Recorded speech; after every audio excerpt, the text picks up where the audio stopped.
मित्रांनो, आत्ताच अपडेट आली आणि तुम्ही बाईट्समधूनही बघितलं असेल की बकासूरला काय झालं अचानक, बकासूरला घेऊन काय गेले. तर मित्रांनो, जसं बाईटमध्ये सांगितले आणि माझीही चर्चा झाली टीमबरोबर बकासूरचं जे नियोजन करतात त्यांच्याशी. तर वैयक्तिक विषय चालू आहे. जमिनीच्या संबंधी काय काय गोष्टी आहेत, त्यामुळं बकासूरला ह्या पिंपळगावच्या मैदानातून नेण्यात आलं. कारण सगळ्या गोष्टी कोण नव्हतं.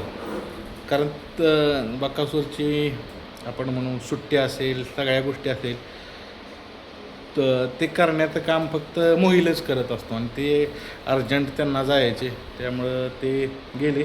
आणि असो, पिंपळगावच्या मैदानात बकासूर आला, गट पास केला सर्जाबरोबर. त्यामुळं एक प्रेक्षकांना असा एक उत्साह निर्माण झाला, त्यातून एक चैतन्य निर्माण झालं आणि ह्या नाशिक भूमीत बकासूरचं पळणं लोकांना पाहायला भेटलं. तर काही वैयक्तिक गोष्टी चालू असतात, त्याच्यामुळं बकासूर मैदानातून मोहिल शेठ आणि त्यांची पूर्ण टीम निघून गेली. तर असो, काय काय गोष्टी दिसतीलच, आपण घेऊ अपडेट. पण तुर्तास तर बकासूर पळणार नाही, निराश होऊ नका, पुढच्या मैदानात नक्की दिसेल. धन्यवाद.